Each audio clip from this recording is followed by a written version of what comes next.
میرے پیارے دوست مشہور و معروف صحافی اینکر پرسن کسی تعارف کے محتاج نہیں سید اقرار الحسن بھی یہاں تشریف فرمائے. میں آپ کو خوش آمدید کہتا ہوں.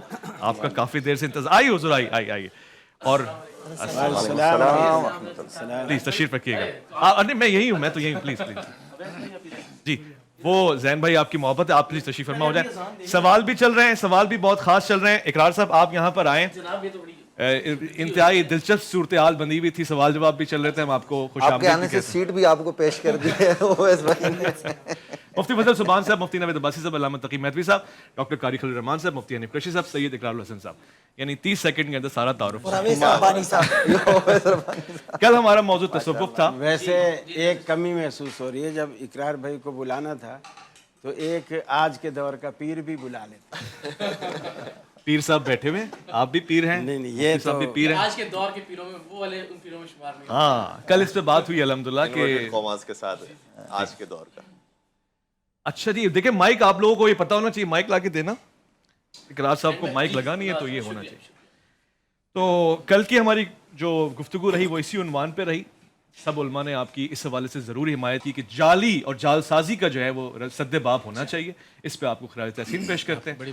اور یہ بھی آپ نے واضح فرما دیا کہ آپ اس طریقت کے خلاف نہیں ہیں, آستانوں کے خلاف نہیں ہیں, اولیاء اللہ کے خلاف نہیں ہیں. وہ بھی اگر آپ بیان فرما دیتے. نہیں, بڑی نوازش آپ نے, یہ تو میرے لیے بڑا شاندار موقع ہے کہ ایسی شخصیات کی موجودگی میں. یہ دیکھیے, یہ لڑائی دراصل ہے ہی طریقت کی جو اصل جو روح ہے. مجھے لگتا ہے کہ اس کو یعنی نوجوان نسل کے سامنے رکھنے کے لیے, تاکہ وہ گڑمڑ نہ کریں کہ یہ جو کرتب ہوتے ہیں یا جو شعبدے بازیاں کی جاتی ہیں ان کو وہ اللہ کے ولیوں کے ساتھ منسلک نہ کر دیں اپنے سوشل میڈیا کی مختلف ویڈیوز کی بنیاد پر. تو مجھے لگتا ہے کہ یہ تحریک بہت ضروری تھی تاکہ علماء بھی اس میں ہماری رہنمائی اور سرپرستی فرمائیں, تاکہ تفریق پیدا ہو سکے کہ کون لوگ ہیں کہ جو واقعتاً اللہ کے ولی کہلانے کے لائق ہیں, اس احترام اور عزت کے لائق ہیں, کون ہیں کہ یعنی اس حوالے سے بھی میں بہت واضح کر دوں کہ دم پر یعنی ہمارا مکمل اعتقاد, مکمل عقیدہ, مکمل احترام, مگر یہ کہ کوئی ایسی چیز کی جائے کہ جس سے دم پر بھی سوالیہ نشان اٹھ جائے, اس کی حوصلہ شکنی بہت ضروری ہے.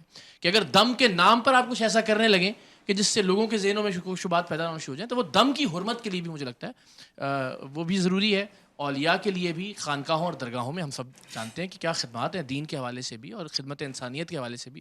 تو یہ ظاہر ہے سب شخصیات موجود ہیں. تو میری خواہش ہوگی کہ اس حوالے سے ان کی رہنمائی اور سرپرستی میں کہ اپنا مقدمہ اور مدعا ہم بیان کر دیں اور اس کے بعد پھر ان سے رہنمائی. ضرور. ہم نے کل انشاءاللہ, میری کوشش رہی, ہم سب نے اس میں اپنا حصہ ڈالا. 2 گھنٹے سیر حاصل گفتگو رہی ہے اس پہ, اور ابھی بھی انشاءاللہ مزید اب آپ بیٹھیں گے خلوت میں بھی. اور یہ اقرار صاحب کا بڑا پن ہے کہ علماء سے رائے لے کے آگے بڑھتے ہیں.